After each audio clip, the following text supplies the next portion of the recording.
ariko reka dukomeze mutwihanganire ibyuma by'ikoranabuhanga niko bigenda. Twasomye ijambo riri mu gitabo cy'abacamanza ibice 11 ritubwira ku buzima bwa Yefuta. Turimo turaganira uyu mugoroba ku ijambo rivuga ngo kugarurirwa agaciro. Muri iyi si hari ibintu byinshi bitwambura agaciro. Iyo utize hari agaciro bikwambura muri sosiyete kuko utize. Iyo utarongoye cyangwa se utarongowe hari agaciro bikwambura kubera ko utarongoye cyangwa se utarongoye. Kuko muri buno buzima tubayemo abantu baguha agaciro, abantu bashyira agaciro mu buzima bwawe bijyanye n'ibyo ufite, bijyanye n'ubuzima ubayemo. Haleluya. Ni ukuvuga ngo muri ubu buzima cyangwa se muri iyi mibereho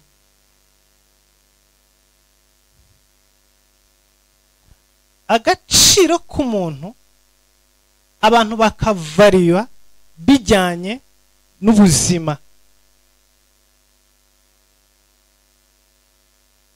Haleluya.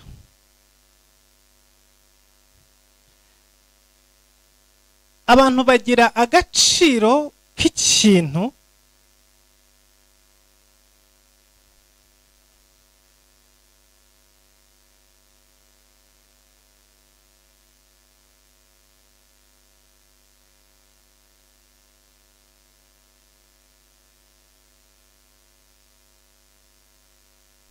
Nenimo kuvuga ngo abantu muri iyi si baguha agaciro bijyanye n'ubuzima ubayemo, bijyanye n'ibyo ufite, bijyanye n'ibyo ushoboye, bijyanye n'amashuri wize.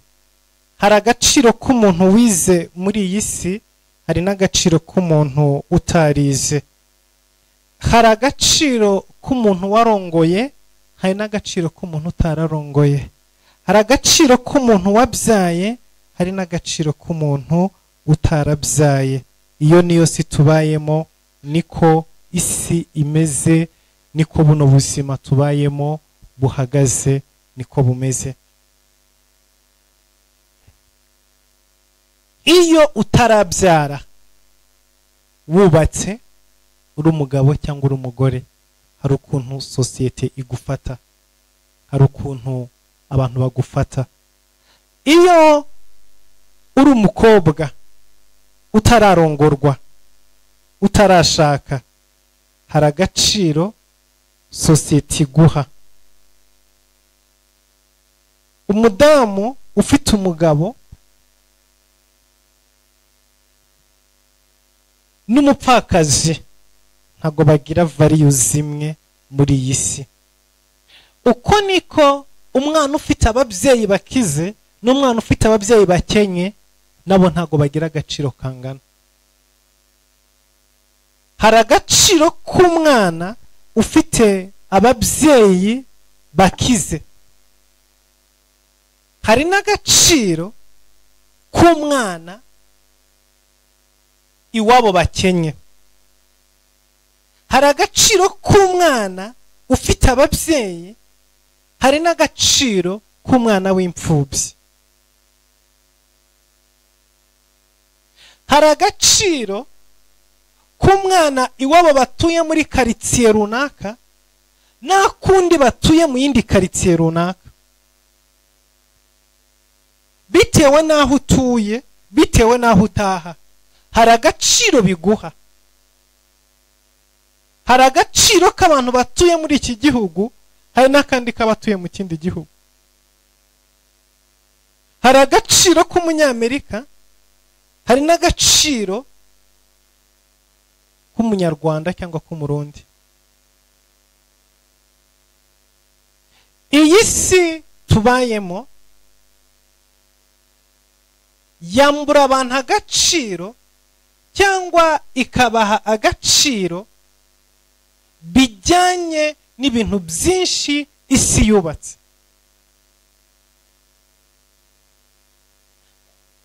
Mu muhanda abantu bose batwaye imodoka ntago bose bahagarikwa kimwe. Twiga amategeko y'umuhanda baratubwiye ngo hariho ibinyabiziga. Nimvuga ibinyabiziga ubwo ni imodoka. Iyo mvuze ibinyabiziga ni imodoka. Ngo hariho ibinyabiziga ntakumirwa mu muhanda. Navuga ngo kuba mwese mutwaye imodoka ntago bituma mwese mufite variyo imwe mu nzira.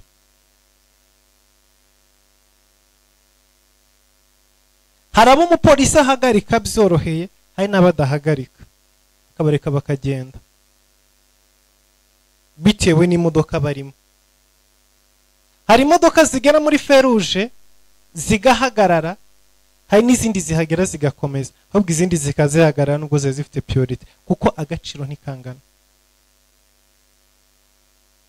Hari agaciro ugira bitewe n'ibyo ukora, hari agaciro ugira bitewe n'umwambaro wambaye, hari agaciro ugira bitewe n'ikiri mu mufuka wawe.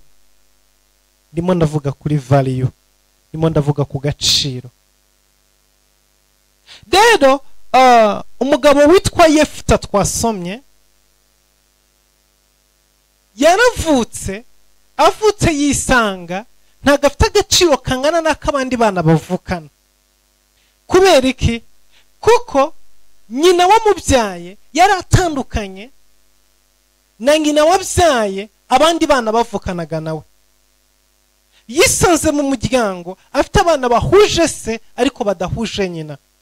Yari mukuru ariko barumuna biwe bari bafite agaciro karuta kiwe, kandi bose isa wabyaye ari umwe.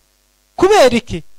Kuko ise wa Yefuta yarahagurutse akiri umusore asanga umukobwa ku muhanda.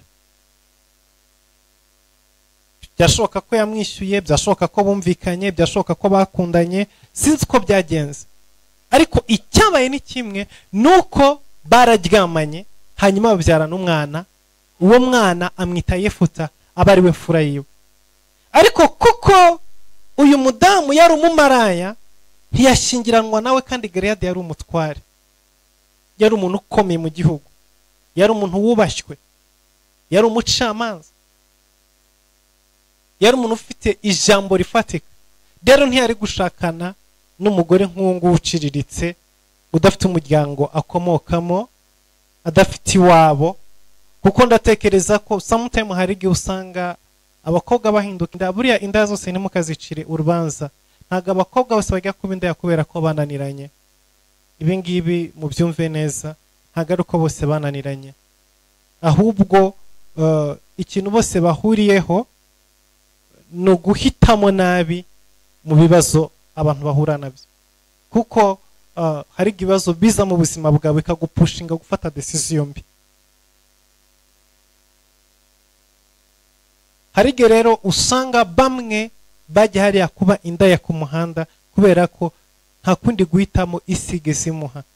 Yisanze adafite ababyeyi, yisanze nta bavandimwe afite, yisanze nta muryango afite, yisanze hari ukuntu isi itaringanije ubuzima bwiwe. Usanga ababyeyi be barapfuye, ubundi n'abakene, ubundi baramutaye nawe ku nzira, agakura gutyo yirwanaho, ari umuboyi ari iki, igihe kikagera agahura n'abantu bamubeshya urukundo. Buriya inshuro nyinshi bari abakobwa bari hariya ku mihanda baba barabaye victime y'urukundo, baba barabuze urukundo guturuka kwa base, guturuka mu muryango, barangiza bakagenda gushakisha aho barubonera, ariko bagashakira mu nzira itariyo. So uko niko nyina wa Yefuta byari bimeze. Nta muryango nyina wa Yefuta yagiraga, ntiyari afite aho komoka, ntiyari afite aderesi. Ariko umutware Gileyadi aryamana nawe, bababyayemo umwana witwa Yefuta. Bamaze kubyara uyu mwana witwa Yefuta, biba, reka mvuge ngo ntibyakunda yuko ashobora gukomeza kubana nawe, kuko bitakundaga. bivuga ngo ntabwo byakundaga yuko ashobora kumugera umugore nk'umutware ajya gushaka mu muryango, imiryango abatware bashakamo, imiryango abakire bashakamo. Uzasanga inshuro nyinshi imiryango ikize, imiryango y'abayobozi yishimira gushakana n'indi miryango ikize ifite ubushobozi. Intambara nyinshi uzasanga mu buzima bw'abantu ni igihe abana badaturuka mu miryango inganya amaboko bakundanye, urugamba rurarema, intambara zirarota.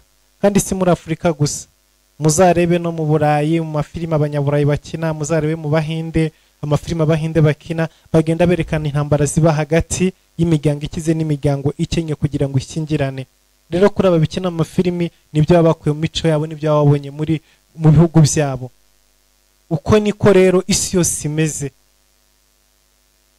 Abantu bo hasi babumva bakwisunga bakire kugira ngo wenda yawe ko nabo barya bakanywa, ariko babakire nabo ntibashaka gushakana n'abakene, batabatwarira imitungo, ntago bari muri level zimwe. Ibyo nibyo byabaye Gileyadi ajya gushaka umugore wo muri Ruwayari. Ajya gushaka umugore muri Ruwayari. Hanyuma uyu mugore araza, arasezerana, arashaka mu buryo bwemewe n'amategeko. Wa mugore nawe arabyara, abyara abana b'abahungu. Hanyuma bukeye Gileyadi arapfa. Amaze gupfa, mu gihe Gileyadi yari akiriho,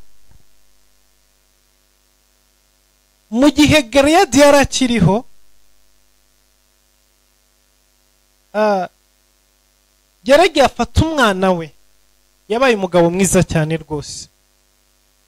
Kuko abagabo benshi ntibashaka kwemera ko babyaye hanze, ntibashaka kwemera yuko babyaranye n'abantu badasobanutse. Reka mba ariko mbivuga, urumva, nibo bashaka kubyerekana.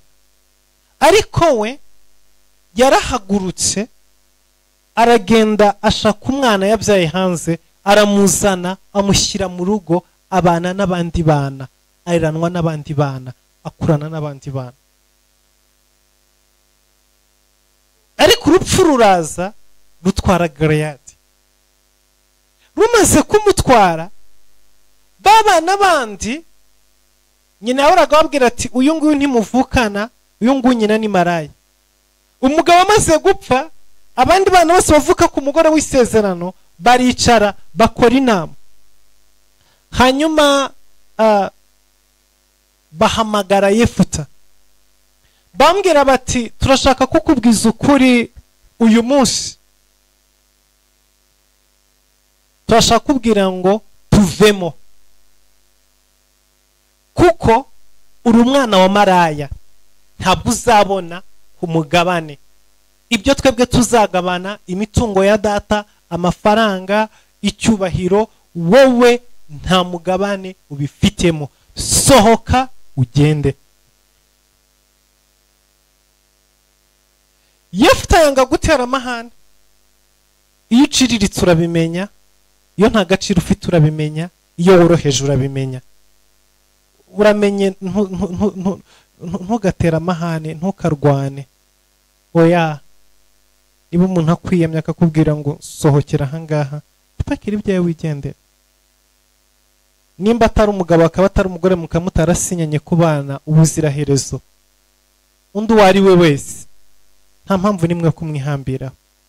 Kuvuga ati singushaka, sohoka ugende, sohoka ugende. Nta mpamvu yo kwirirwa ugira intambara.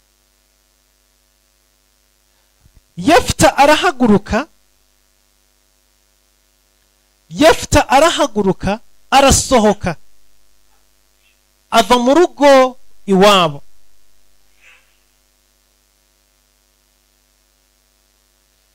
Arahaguruka ava mu rugo iwabo, yerekeza mu ishyamba.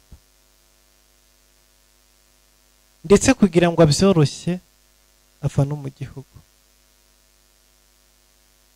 biravuga ngo yigira mu gihugu cya kure ajya mu gihugu cyitwa Galiyadi. Ageze muri iki gihugu umwana arahaguruka aravuga ngo simfite umuryango wo kwa mama. Byashoboka ko na nyina atigeze amumenya. Hari abana bakuze muri iyi si batazi ba nyina. Nyina yari indaya ku muhanda, ise amaze kumubyara aragenda ise aragenda amuvanayo, aramutoragura, amuzana mu rugo. Byashoboka ko nyina yagiye kwikomereza umwuga w'uburaya akanapfira iyo ngiyo ntanagaruke. Hari abana bagiye bahura n'ibyo bibazo bakaba victime muri ubwo buryo. Ise yabyaranye n'umukozi, ise yabyaranye n'umukozi w'iwabo, amutera inda. Amaze kumutera inda barategereza arabyara, hanyuma barangije babwira umwana w'umukozi ati hambira ibyawe utahe iwanyu, kandi ntuzarebe inyuma, ntuzagaruke hano. Umwana akitahira akagenda mu cyaro akabasigira umwana agakura arererwa mu muryango, urugo rurimo umugore ufite abandi bana, ariko wa mwana wavuka ku mukozi wo mu rugo. Benshi barahari bafite ubwo buzima muri iyi si. Abandi ugasanga ni umwana wo mu rugo yakundanye n'umukozi amuteye inda, hanyuma iwabo bararetse kano kana kuzukuru karavutse, umukozi baramwirukanye, umwana bamwohereje kwiga hanze, bikarangira wa mwana agarutse atongeye guhura na wa mukozi, bikarangira gutyo. Ndetse n'umwana agakura azi kose ari mukuru we, nyirakuru na sekuru ari bafata nka papa wiwe na mama wiwe. Ibyo ni ibintu bibaho cyane. Hari abandi ugenda ugasanga ni umugabo mu rugo niwe wateye umukozi inda, yarangiza umugore ati wa mukozi we byara umwana umumperezanye mugende kandi ntuzagaruke. Hari n'ababicisha agahengera amaze kubyara akamwambura umwana, hanyuma yakwirukana umukozi agatanga amafaranga ati muzagende karagakozi mukice iriyo ngiyo. Umukozi bakamuroga cyangwa se bakagenza gute, nyina wa mwana agapfa, umwana akazakura atazi mama wiwe. Hari abana benshi muri iyi si, si mu Rwanda, si mu Burundi, si muri Afrika gusa, hirya no hino ku isi bakura muri ubwo buzima. Hari abandi banyina babyara bakabajugunya ku muhanda, ababikira bakabatoragura cyangwa abandi bagira neza bakiberaho muri bwa buzima batoraguwe, bagakura batazi mama wabo. Rero Yefta yirukanywe na bene se nibo yarazi, umuryango wo kwa se niwo yarazi, umuryango wo kwa nyina ntawo yarazi.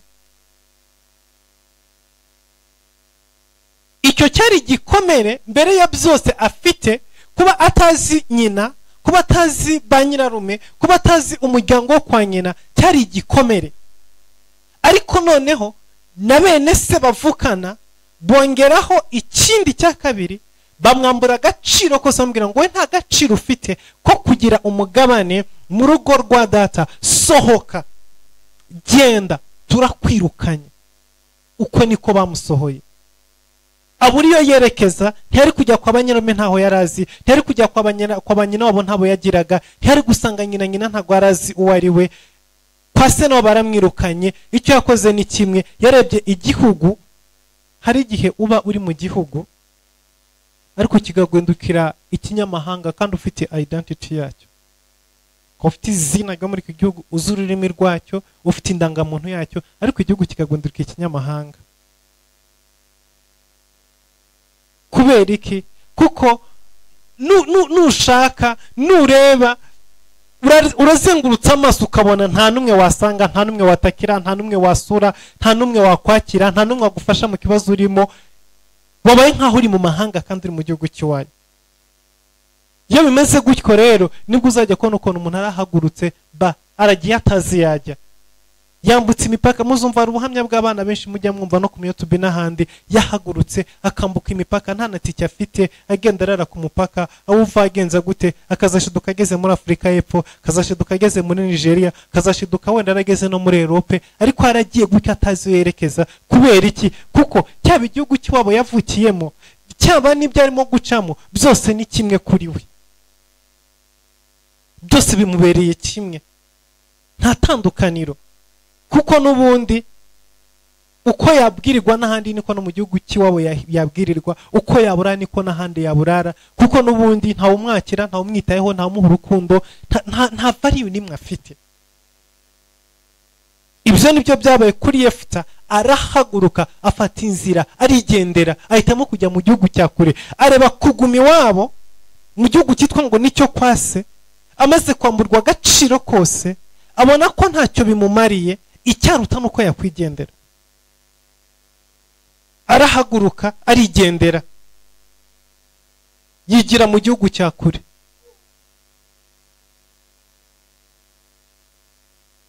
Imana itugire neza cyane. Ajya mu gihugu cyitwa Itobu. Ageze muri iki gihugu cy'Itobu, arangije aricara, aravuga ngo simfite data, simfite mama, simfite abo tuvukana, ndi jyenyine. Ndemera ibibazo bimire, ndemera agahinda kankontrole, ndemera mbeho uko isi ibishaka, cyangwa ndarema ubuzima bwanjye, ndahitamo uko ngomba kubaho muri ibi bibazo. Isi ni kujugunya, abantu bakakujugunya, nawe ntukagwe aho bagutaye. Oya, ugenda wicare, utekereze, hanyuma uri mu buzima bwawe. Haleluya. Yefuta ari mu buzima bwiwe. Biravuga ngo aragenda ashaka abandi bana batawe nkawe. Ariko Yefuta kugira ngo abishobore, yatangiye gusenga, yatangiye kwegerana n'Imana, atangira guhamagara Imana. Abwira Imana ngo Mana, kwa mama ntaho nzi, kwa data banyirukanye, nta gihugu mfite, ndi ku butaka bw'amahanga, ariko icyo nzi ni kimwe, nuko isi yose iri mu biganza byawe, kandi utegeka buri butaka bwose. Haleluya. Aravuga ngo Mana utegeka kandi uyobora buri butaka bwose. Niyo mpamvu muri kano kanya n'ubu butaka ndiho wabumperaho umugisha. Imana imuha imbaraga, Imana imuha inspiration, atangira kugira revelation muri we. Aratekereza, aravuga ngo iki kibazo mfite sigewe ngifite jyenyine. Haleluya. Ni byiza yuko usobanukirwa yuko ibibazo ufite so bifite wenyine. Intambara urimo gucamo ntago ari uzicamo wenyine. Nimba waranzwe so wanzwe wenyine. Nimba utagira ababyeyi so wenyine uri kwisi utagira ababyeyi. Nimba umugabo yaraguteye so wenyine abo mugabo yataye. Nimba nta mafaranga ufite so wenyine uri muri so udafite amafaranga. Nimba wabuzika wishyura inzu so wenyine gusa wabuzika wishyura inzu. Niba waburaye so wenyine gusa waburaye. Nimba wambaye ubusa so wenyine gusa wambaye ubusa. Nimba udafite uburyo so wenyine gusa. Yefuta asobanukiwe neza ko ikibazo afite so wenyine gusa ugifite muri iyi si. Arangije aravuga ngo babandi tudahuje ikibazo ntago banyumva, ariko babandi bafite ibibazo nk'ibyo mfite ndashobora kubegera nkabahindura abavandimwe banjye. Arahaguruka ashaka abana bo ku mihanda, ashaka abana batawe, ashaka za mayibobo, ashaka abana bajugunywe nkabo. Arangije arabegeranya, arabwira ati reka mbabwire, duhuje amateka, ibibazo mufite nibyo nanjye mfite, ibibazo murimo kunyuramo nibyo nanjye nanyuzemo, intambara zose murimo gucamo nanjye nizo naciyemo. None ndagira ngo mbabwire ikintu kimwe, nimureke duhaguruke, tureke kureba ku byo twabujijwe, ahubwo turebe ku byo dufite. Haleluya. Batwambuye agaciro, ariko reka twebwe tukisubiza. Isi ni kwambura agaciro, wowe uzakishakira. Haleluya. Isi ni kwambura, wowe uzashake kya kindi isi yakwambuye, hanyuma ukiremere, ukishyirireho. arabegeranya abwira ati uhereye umunsi wa none kurya bizava muri twe, kwambara bizava muri twe, abantu bazadukunda bivuye muri twe, uzatwubaha bizava muri twe. Nta kindi kintu na kimwe dufite cyo gushingiraho kuri iyi si, nta kindi gishoro dufite, ni twebwe ba nyir'ubwite igishoro. Haleluya.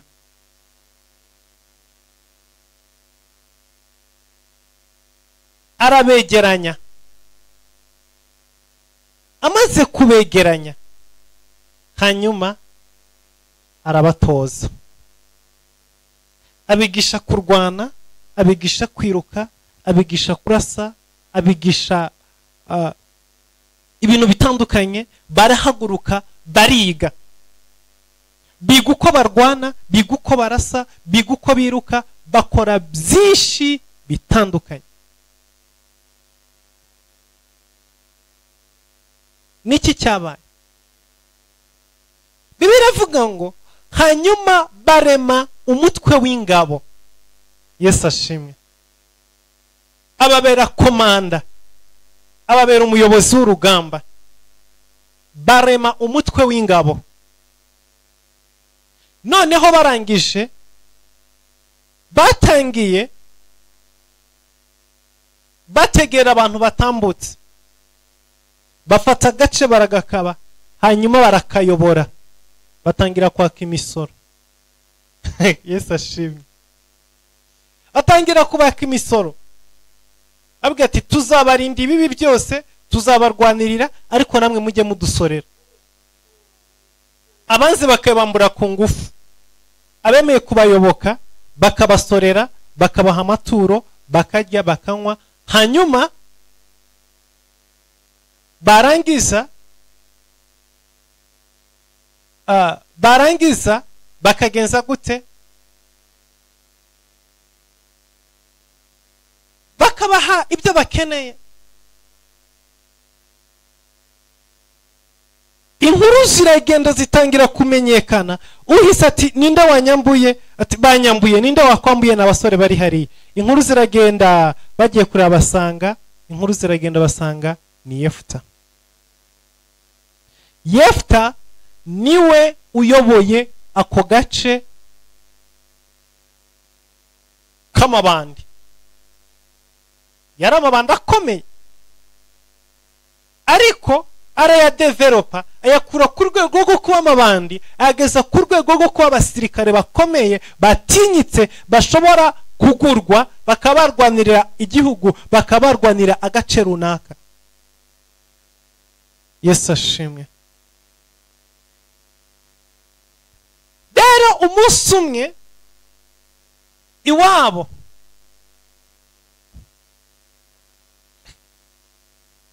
hahandi iwabo yavuye i Gileyadi, ubwoko bwitwa Abamoni baza kubatera.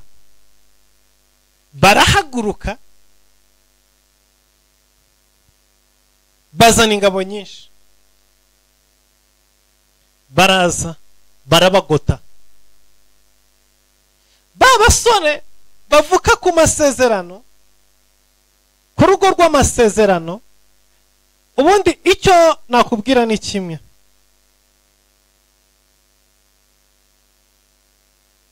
iyo uri mu bibazo, ibibazo biguha ubwenge bwinshi. Iyo udamaraye, hari ibintu byinshi utamenya muri iyi si, uko abaho mu buzima bwo kudamarara. Aba bana bari bafite buri kimwe cyose, nta mpamvu yabasunikiraga kurwana, babayeho badamaraye. Rero igitondo kimwe igihugu gitewe, abaturage baraza ati iso yari umutware kandi wadutabaraga, nimujye imbere mugende mu rwane. Ba bana bose bakuriye mu mireti, bakuriye muri za mayoneze na za bureba, azamuka amayesikariye akahagira, ati ndashaka esanseri, yatera intambwe ebyiri ati ndapfuye. Nta n'umwe wari uhari wo kujya ku rugamba, nta n'umwe wari kuyobora ingabo. Baritegereza barareba, basanga uwo bambuye agaciro, uwo bajugunye, uwo bataye, niwe ufite imbaraga, niwe ushobora kurwana urwo rugamba. Haleluya. Uyu mugoroba Imana igarura agaciro kawe. Hari agaciro abantu bakwambuye ariko Imana ikakugarurire. Biravuga ngo barahaguruka bajya gushaka Yefuti iyo ngiyo mu mashyamba mu gihugu cy'Itobu. Bamubwira bati muvandimwe, ati yego, uyu munsi mbaye muvandimwe se? Ati muvandimwe wacu rwose. Muvandimwe wanyu? Are you sure? Ndi umuvandimwe wanyu se koko? Ati uri umuvandimwe wacu. Kuva ryari se? None se mwebwe ntimubi Gileyadi nka Bitobu? Harya data ntiyari afite amazu 12? None sose ntimwayagabanye? Data ntiyari afite inka 5,000? Zose ntimwazigabanye mukazimara? Mwampayemo n'agakana kamwe se? None se ntiyari afite imirima n'imisozi aha n'aha? Hari na kimwe mfite muri byose? Ati nta na kimwe. None I am your brother. Really? Sure? Ati yes. Atoya. Mumbwiza ukuri, nimumbwira icyo mushaka, ibyo kumbwira ngo ubuvandimwe byo. Oya. Nta buvandimwe buhari. Ahubwo nimumbwire niki kibagenza. Ati reka tukubwiza ukuri nyine. Buriya twatewe.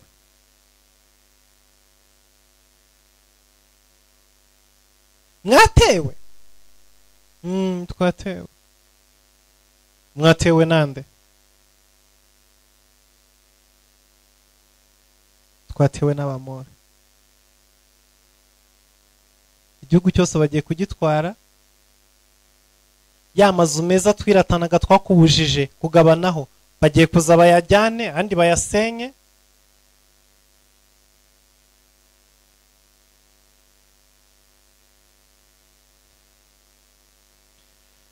Bagiye kuza kuyasenya. Za nka nziza twakwimye twanze ko tugabana bagiye kuza kuzitwara. None se jewe mpombiki ko mwabinyimye, ntimugende mu birwanirire. Bise nimwambwiye ko igihugu ari icyanyu, ibintu byose ari ibyanyu, mugende mu birwanirire. Izo nka nta mugabane nzifitemo, ayo mazu nta mugabane nyafitemo, iyo mirima nta mugabane habamo nyine nibazi babitware. Atoya rwose turakunyize muvandimwe, ngwino dutabare. Mpindutse umuvandimwe rero kuko mufite ibibazo kandi kuko mudashobora kubikemura. Nibyo pe, twabyemeye. Ati ariko hari ikintu kimwe tugusezeranye, twakwirukanye mu rugo rwa data gusa, ariko turakubwira yuko niwemera ukaza ukaturwanira ukadutsindira Abamori, icyo tugusezanije ni iki ngiki: uzagaruka mu nzu ya so, uzafata umugabane munini kuruta abandi bana bose tuvukana, hanyuma uzaba umuyobozi w'igihugu cyose. None ntago bizagarukira mu nzu kwa data gusa, uzatwara igihugu cyose, uzaba umuyobozi w'igihugu cyose. Avuga ati sure, niza nkabarwanirira nkabakiza Abamori nzabayobora. Ati cyane rwose, nta wundi niwe muyobozi, mundahire. Baramurahira bamushyiraho indahiro. Haleluya. Uyu mugoroba Imana ikora ikintu mu buzima bwawe gituma ugarurirwa agaciro. Ntago aba bene Gileyadi baje gushaka Yefuta kuko bamukunze, baje kumushaka kuko ari cyo ashobora gukora mu mwanya badashobora kugikora. Ntago baje kumushaka kuko ari amaraso yabo, oya, baje kumushaka kuko bahuye n'ibibazo kandi badafite igisubizo. Ubwa mbere igihe ntacyo bari bamukeneyeho, baramubwiye ngo sohoka ugende. Reka mbabwize ukuri bwoko bw'Imana, ndimo gusomera ijambo nasobanukiwe neza yuko nta muntu ukunda uwundi muri iyi si. Iteka umuntu nakubwira ngo aragukunda, hari ikintu agushakaho.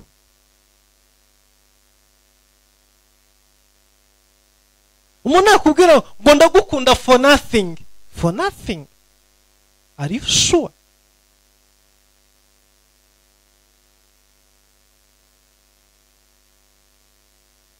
Bamaza wankundiye iki? Nta kintu na kimwe nagukundiye. Umugabo wamukundiye iki? Nta na kimwe namukundiye. Umugore wamukundiye iki? Nta na kimwe namukundiye. Are you sure? Nta na kimwe wamukundiye. Wamukundiye ngo akubera umugabo, wamukundiye ngo akubera umugore. None se iyo akwanga ntakurongore gukomeza kumukunda, cyangwa iyo akwanga ntumurongore mwagukomeza gukundana? Byashoboka ko mwakomeza kuba abagenzi ariko nta rukundo rwari kwa ruhari. Rero ngo kuko nta mafaranga afite, ngo kuko nta modoka afite, nta mitungo afite, ngo nta kintu wamukundiye. Gute se? Oya, wenda wari ufite expectation ko uzabona mu gihe kizaza ko bizaza. Ashaka ko amukundiye ko yitonda, abonye ko ari utazajya atazarara agutabira amakofi buri joro. Avuga tumva kanikurikira ngo basa atazankubita. Wenda wamukundiye yuko atajya mu kabari ngo asinde atazajya aza kukuruka mu ijoro ngo urarukoroka. Ariko byanze bikunze haba hari impamvu runaka ituma umuntu agukunda. Abakunda Imana nimuvuga ngo murankunda ndabizi. Yes, hari akamaro ngomba kuba mfite mu buzima bwanyu kugira ngo munkunde.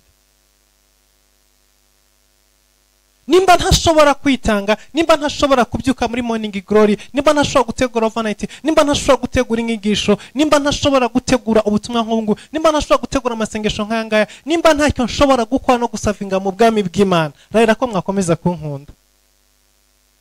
Tubwizanye ukuri. Oya,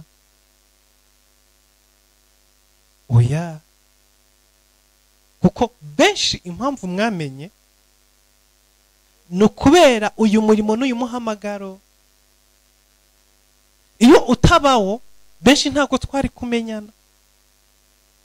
Hari abantu benshi tuziranye nabo tuvugana ariko tutarahura amaso ku maso. Ariko urwo rukundo rwabaye hagati yacu no kubera uyu murimo n'uyu muhamagaro. Bivuze ngo urukundo mu nkunda, urukundo dukundana rushingiye kuri uyu murimo n'uyu muhamagaro n'aya mavuta. Siko kuri? Oya, ndababwiza ukuri. Kuko ari gihe tubekana ngo urumva ngo ndagukunda gutyo gusa nta mpamvu. Hari impamvu. Hari impamvu. Iyo mpamvu rero ituma abantu bagukunda niyo ukwiriye kubaka mu buzima bwawe, ukayigeza ku rundi rwego kugira ngo ugarurirwe agaciro. Turimo gutangira nubwo twagize probleme y'ama network uyu mugoroba, ariko icyo nshaka kwabwa ni turimo gutangira navuze ngo agaciro k'umuntu muri iyi si hari ibintu byinshi bikagena, kandi burya agaciro n'urukundo cyane igikundiro ntago bijya kure na kure, biba biri hafi na hafi. Umuntu uraho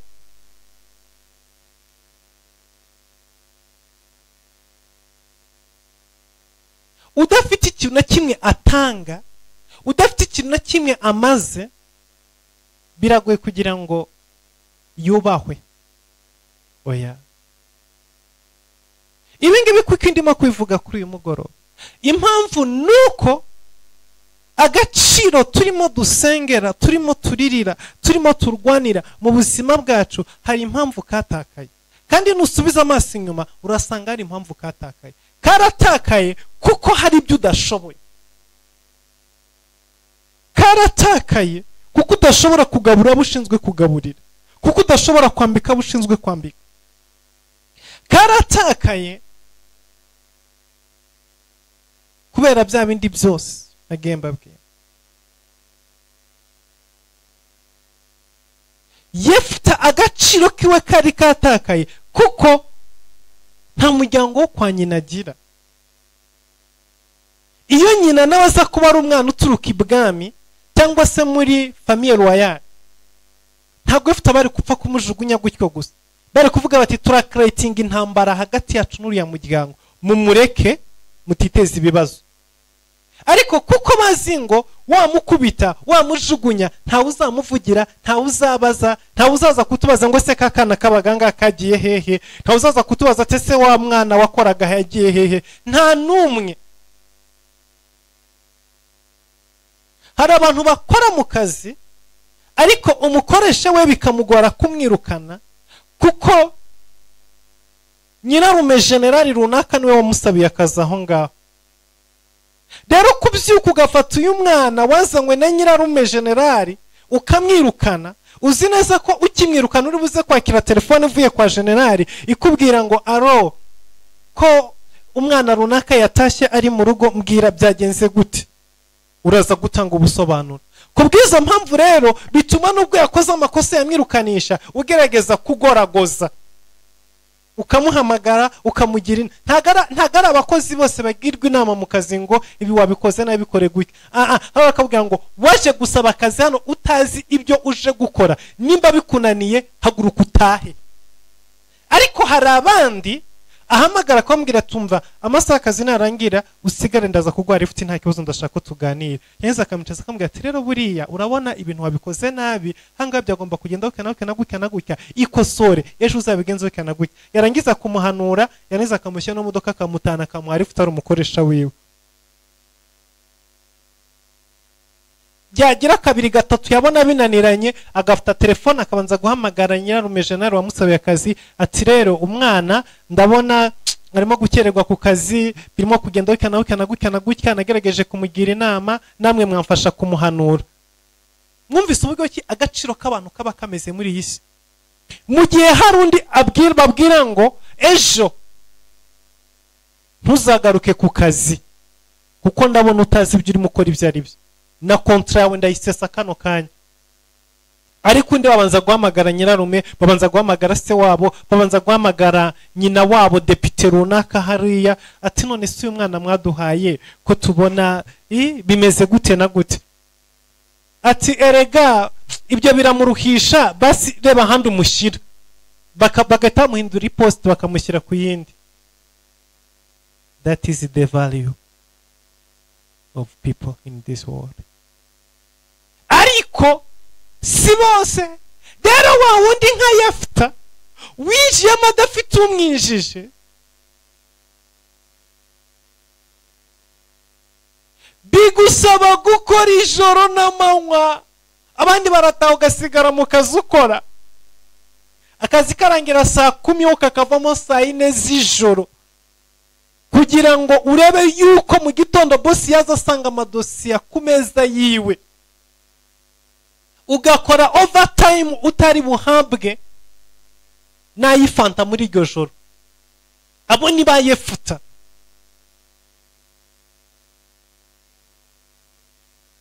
Imana itugire neza cyane. Iri joro ndashaka ko dusenga Imana, ubwira Imana ngo Mana, niba waragaruriye Yefta agaciro, bene se bakaza kumushaka bababaye, nawe Imana yakugarurira agaciro. Abagusuzuguye, abagutaye bakagaruka kugushaka. Imana yakubaka ku rundi rwego kugeza igihe uvamo umuntu ukenewe muri iyi si. Ndakubwiza ukuri, hari igihe ubura umuntu udakenewe, ukure wese akabona nta kintu agukeneyeho.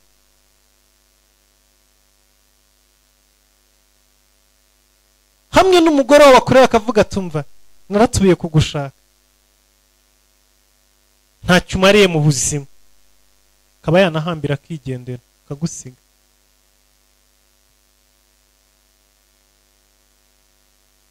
Umugabo akakureba avuga ko se ubundi wowe imyaka 8, 9, 10 wicaye mu nzu urarya gusa, ntushobora no kubyara. Hari umudamu twigeze kuvugana igihe kimwe afite agahinda kenshi, arimo kumbwira ngo famiye y'umugabo yarimo kumukira, umubwira ngo yaje kuza amatuwarete y'iwabo gusa, ngo nta kindi amaze. Yari amaze igihe kinini adafite urubyaro.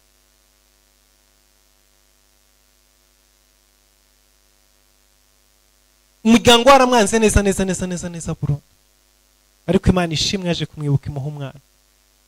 Igihe yamuhaye umwana, babandi bose bamutukaga bamucyurira baragarutse amwita umukazana. Iri joro Imana iguha ikintu gituma wongera kugira agaciro. Yefta yambuwe agaciro nuko nyina wamubyaye yari maraya, adafite umuryango, adafite ikintu na kimwe. Bene se baramufata baramujugunya baramwirukana. Wowe sinzi ikintu cyakwambuye agaciro muri buno buzima.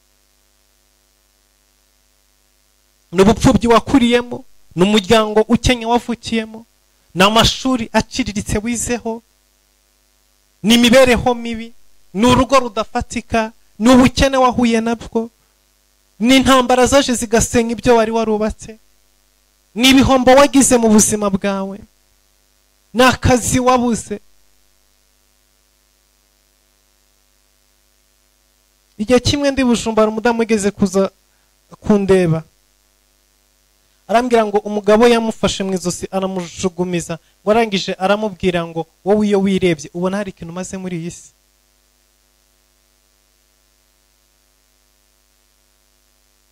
Bwira ngo uri nakabi.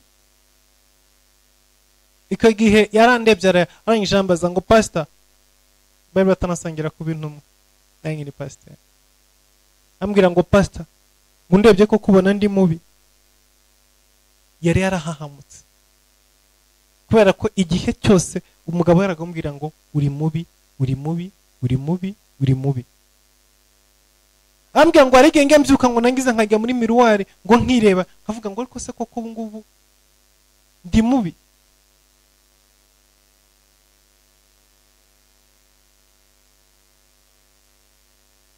Imana aje kumucira inzira birinda ryari rigendera hanze.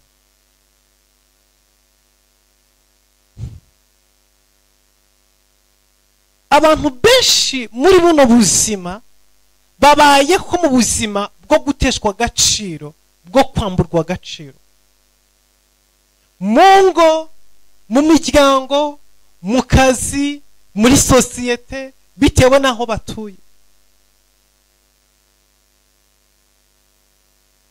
bitewe na karitsiye utuyemo n'aho utaha. Ntiwifuza n'umushyitsi uza kukureba, ntiwifuza n'umushyitsi uzi iwawe. Noneho hari n'abandi basura, akaza, abashyitsi bakaza, bagera iwawe bakinjira bakicara, wababwira ngo mbaha amazi, atoya turumva nta nyota dufite, mbagure fanta se, atoya mbaza Imana ibyo kurya se, atoya n'ukuri pe turahazi.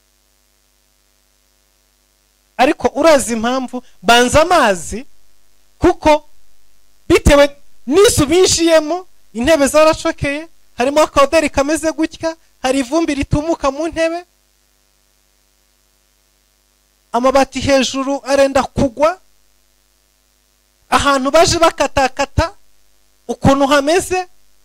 Noneho barangiza bakareba ubuzima urimo ko umva n'ikirahure ubanza kitogeje n'isabune, akanga kunywa amazi kuko afite ishishi y'ikirahure urubuze kuyamuheramo. Wavuga fanta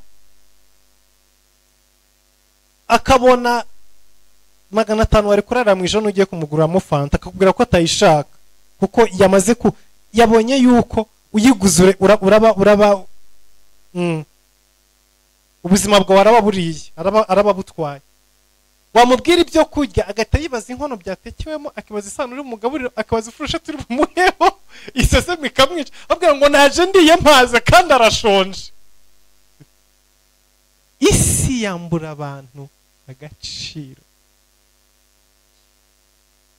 akanga kumuzimana neza burundu akavuga ati no, agasohoka yava iwawe akiruhutsa akajya kugura amazi ku muhanda, kandi washatse kwamwa akayakwiba. Uku niko isi yambura abantu agaciro.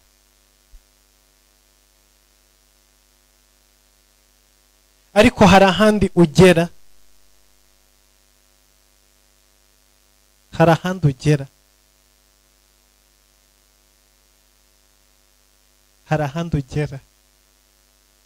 wajya no muri toilette ukumva impumuro.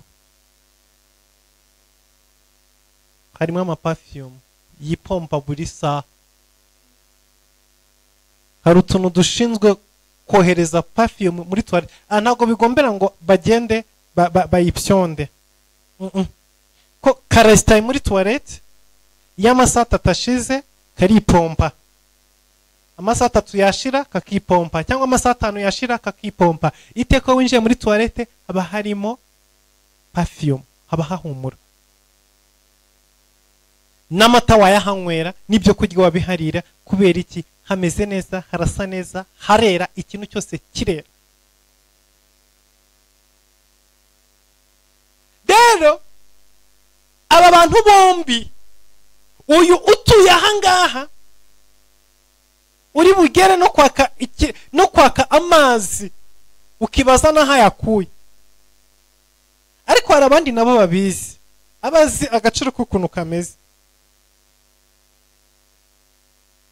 Amazi yo kunywa ahita agenda ku muhanda, akagenda kugura muri butike agacupa gafunze, akaza akazanye kuko abizi neza ko ayo mu kiraro atayagu, akaza abwira nazanye amazi, nazanye na fanta. Ati ni mumpa amazi, uko fanta barava bazanira urusukemo, gata waka amazi kuko agacupa agafata mu ntoki, ukomeza ukanyweshe ntunagashyira hasi.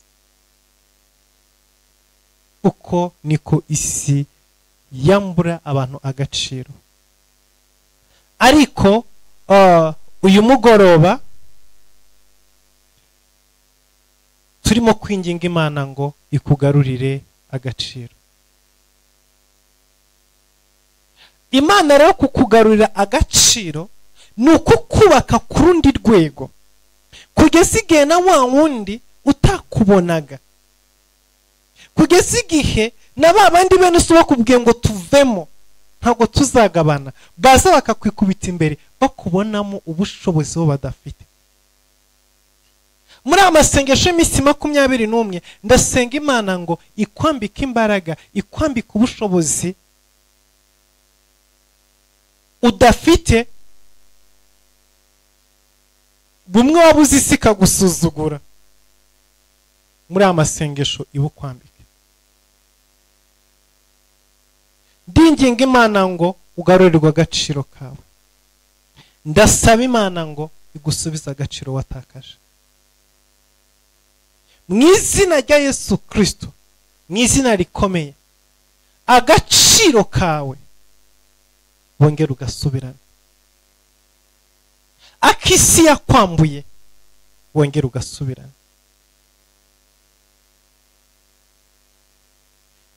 Imana yibutse Yefuta, uyu mugoroba ikwibuke. Yamwibukiye ku butaka bw'amahanga, nawe ikwibukire ku butaka bw'amahanga uriho. Ikwibukire mu gihugu cyawe, ikwibukire hafi na kure.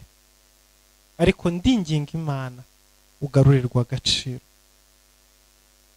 Yefuta arahaguruka, aragaruka, araza, asubira iwabo, hanyuma ajya ku rugamba, ajya kurwana, aranesha. Anesheje aragaruka, ahinduka umucamanza w'Abisirayeli, ayobora igihugu cya Isirayeli, ategeka bene se. Bamwe bamubwiye ngo sohoka ugende, bamwe bamubwiye ngo ntaho duhuriye, bamwe bamubwiye ngo ntacyo dupfana. Byarangiye ari bahindukiye umuyobozi. Ndavuze ngo ahantu hose wasuzuguriwe uzahagaruke ufite ijambo riruta iryo wagusuzuguye. Ndavuze ngo umuntu wese wakubwiye ngo ntacyo umaze azibone munsi y'ibirenge byawe ufite icyo umumariye. Kandi igihe cyose umuntu wese wavuze ko ntacyo umaze azagukenera umufitiye umumaro, ntuzange kumugirira, uzawumuhe. Umuntu wakwirukanye naza kugusaba icumbi uzamucumbikire. Umuntu wakwimye ibyo kurya naza kugusaba ibyo kurya uzabimuhe. Haleluya. Kuko uko niko Imana ihorera abantu bayo. Imana igireba gucishwa bugufi, ikareba gusuzugurwa, ikareba uburyo kiwambo wa gaciro, hanyuma yarangiza igakora ikintu gituma undi wakwambuye agaciro aza gukeneye kandi ikamushyira munsi y'ibirenge byawe. Bamwirukanye ngo si umuvandimwe, ariko yagarutse ari umuyobozi wabo, yagarutse ari chief commander, yagarutse ari president, yagarutse ari umwami, yagarutse abategeka, kandi nibo bagiye kumwinginga, nibo bagiye kumusaba ngwino dutabare, ngwino turengere, ngwino turwanirire, ibyo ushaka byose ubitware. Aho ngaho Imana iba ari ikujyana. Imana ikujyane ku rwego aho umuntu wese wagusuzuguye, umuntu wese wagushubije inyuma, umuntu wese wakoretse ko ntacyo umaze, uzamugirira umumaro, amenye neza ko burya atari uko ntacyo wari umaze, ahubwo cyari ikibazo cy'ibihe. Haleluya. Umuntu akurebera mu gihe akabona ko ntacyo umaze, ariko Imana ijya inyuranya ibihe, ikafata ibihe byo kuba utagira agaciro ikabisimbuza ibihe byo kuba ufite agaciro. Ndavuze ngo uyu mugoroba Imana isimburanye ibihe byawe, ikuvane mu bihe byo gusuzugurwa, ikuvane mu bihe byo kuba nta gaciro ufite, Imana igushyire mu bihe byo kuba ufite agaciro. Umuntu wese wagusuzuguye, umuntu wese wabonye ntacyo umaze, azakubona ufite agaciro, azakubona uri uwo kubahwa, azakubona uri uw'umumaro, azakubone agukeneyeho serivisi. Mu izina rya Yesu Kristo wa Nazareti. Imana ishimwe yuko igireba agasuzuguro badusuzugura, hanyuma ikatwubaka, yarangiza kutwubaka ikabagurukiriza Abamori. Hari impamvu Abamori batahagurutse Yehoshafati agihunga, yarataragira imbaraga, yaratariyakira, yaragifite ibikomere, yaragifite agahinda, yarakibaza ngo kuki ibingibi byambayeho, yarakibaza ngo kuki navutse gutya, yarakibaza ngo kuki ari jyewe. Kuko ibyo bihe bibaho mu buzima, aho ubanza kubana n'ibikomere, ukamanza kubaho mu gahinda, wibaza kuki ari giye utize, kuki ari giye utagira amafaranga, kuki ari giye udakundwa, kuko ari giye utagira akazi, kubera ko ari giye data yataye, kubera ko ari giye mama byagenze gutya na gutya, kubera ko data yapfuye atarampa umugabane, kubera ko Imana wemeka ibi byose bimbaho. Ibyo bihe bibaho, icyo gihe ubanza kugicamo cyo kubanza kwibaza ngo ibi ngibi ni ukubera iki, kuki ari giye wapfakaye, kuki ari giye uhora ukubitwa, kuki ari giye ufite izi ndwara, ni ukubera iki. Rero muri ibyo bihe uba ukirimo gushidikanya, ujya ufite amarira, ukibureminga, ukibaza ngo ibi ngibi byabaye kubera iki. Nta kintu Imana igikora muri icyo gihe, itegereza kugira ngo ubanze umenye neza ngo nubwo ibi ngibi byose byabaye, ariko mu ijuru hari Imana. Yafashe icyo gihe cyo kubanza kwibaza ngo kubera iki, ariko agera ahantu aravuga ngo stopinze bino bibazo byo kwibaza gutya, ahubwo nibutse neza yuko mu ijuru hari Imana isumba byose, mu ijuru hari Imana ikomeye, mu ijuru hari Imana ifata ubusa ikabuhinduramo ikintu gifatika, mu ijuru hari Imana ifata ubupfubyi ikabuhinduramo ububyeyi, mu ijuru hari Imana ifata ubukene ikabuhinduramo ubukire, hanyuma arayitumbera, arayizera. Ikikubwira ko ifite yizeye Imana nuko ubwo baje kumutwara ngo ajye kubarwanira, yarababwiye ngo Uwiteka nangabiza Abamori nkabarwanya nkabatsinda, niki muzanyitura. Yarazi neza yuko yize ko Imana ishobora kumutsindira, yize ko Imana ishobora kumurwanira, yize ko Imana ishobora kumukora ibyo adashoboye, yize ko Imana ishobora kumugeza ku rwego adashobora kwigezaho. Hanyuma maze kubyakira, ashyira Imana imbere yiwe, ashyira Imana mu ntambara ziwe, ashyira Imana mu gutsindwa kwiwe, ashyira Imana mu kunanirwa kwiwe. Hanyuma Imana itangira kumurwanira intambara. Igihe Imana yatangiye kurwana intambara mu buzima bwa Yefta, nicyo gihe agaciro katangiye kugarukira mu buzima bwa Yefta. Utarashyira Imana mu buzima bwawe, agaciro kawe nikazagaruka. Ariko igihe cyose uzarenga ibyo waciyemo, ukarenga ibyo wavukiyemo, ukarenga abahungu bakudesevye, ukarenga abagabo baguhemukiye, ukarenga abakobwa bakubenze, ukarenga umuryango wavukiyemo, ukarenga amafamiye warerewemo yagusuzuguye, yagututse, yagufashe nabi, ukarenga abaturanyi bagufasha uko bashaka, ukarenga bakubeshya urukundo, ukarenga bya bindi byose, warangiza ugafata Imana ukayishyira mu buzima bwawe, hanyuma igatangira kwita ku byawe, igatangira kukurwanira, ukayihanga amaso, ugakura amaso yumva, ukayahanga Imana ikujyana huya, icyo gihe nicyo gihe agaciro kawe kazatangira kugaruka, nicyo gihe agaciro kawe kazatangira kwengera mu buzima bwawe. Ariko utarashyira Imana mu buzima bwawe, uzaguma uri victim, uzaguma ukandamizwa, uzaguma muri ejo hashize. Ariko igihe cyose uzafata Imana ukayishyira imbere yawe, ibintu bizahinduka. Haleluya. Amaze kuzana Imana mu buzima, amaze gushyira Imana mu buzima, Imana imujya imbere, Imana itangira kumurwanira, Imana itangira kumutsindira. Hanyuma abandi bamusuzuguye bose, Imana imaze kubona ko imaze kubaka Yefuta, imaze kubona yuko amaze kugira imbaraga zihagije. Haleluya. Ntabwo Imana izahagurutsa Abamori ibona nawe utarashobora, ariko igihe cyose uzaba ushoboye, Imana izateza Abamori abanzi bawe. Haleluya, haleluya. Uyu mugoroba Imana ikubake, ikugeze ku rwego izateza abanzi bawe Abamori, hanyuma bakagukeneraho ubutabazi. Ariko iyo utaragira imbaraga zishobora, irabareka bakaguma banezerewe. Ariko iyo umaze kugera mu rwego rufatika, mu rwego ruhambaye, imaze kubaka agaciro kawe, ibashumuriza Abamori kugira ngo bakwibuke, ibashumuriza Abamori kugira ngo bagutabaze, ibashumuriza Abamori kugira ngo bagusubize agaciro bakwambuye. Abamori babasanze, Abamori babateye, bibuka ko ari uwo bataye, bajya kumushaka. Ntibamushatse kuko bamukunze, Yefuta ababwiye ngo muje kunshaka kuko mubabaye. Ntabwo abantu bose baza kukureba ariko bagufitiye urukundo n'impuhwe, baza kukureba kubw'inyungu bagukeneyeho. Nuba uri umuntu udashobora gutanga inyungu, ntugire ngo bazagukunda. Reka nkubwire ngo Abigiliyadi baje kureba Yefuta kuko bari bababaye, nabo yarabizi neza. Yarabwiye ngo muje kundeba kuko mubabaye, none murashaka iki? Bati ngwino udutabare. Imana izatuma abanzi bababara kugira ngo base kukureba, ariko ibyo ngibyo Imana izabikora mu gihe nawe wamaze kugira imbaraga. Hari ikintu ushobora gukora mu gihe utaragira imbaraga, abanzi bawe bazakomeza bakomeye, bazakomeza bameze neza, bazaguma baguwe neza. Ntabwo ushobora, ntabwo Imana ishobora kuzaguhorera ukiri umuntu uciriritse. Haleluya. Kugira ngo Imana iguhorere, kugira ngo Imana igukuraho igisuzuguriro, biragusaba ko ari intambara ugomba kubanza kurwana, hanyuma ukazitsinda. Intambara ya mbere ugomba kubanza kwirwanya wowe ubwawe, ukarwana n'ahahise hawe, ukarwana na kamere yawe, ukarwana n'ibitekerezo byawe, ukarwana n'agahinda kakurimo, ukarwana n'umubare ukurimo. Uwo ni uwutsinda.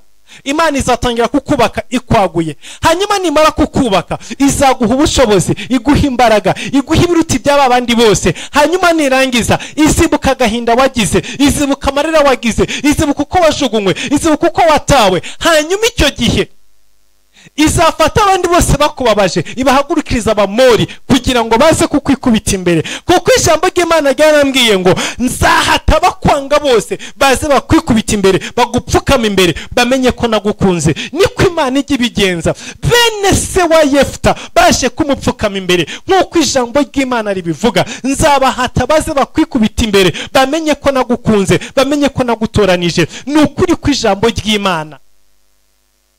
Imana izabahagurutsa baze bakwikubita imbere, baze bagupfukama imbere, baze bakuririre, ariko uza waramaze kugira agaciro. Haleluya. Tugiye gusenga Imana. Imana yo mu ijuru ibaha umugisha, kandi Imana ibagirire neza.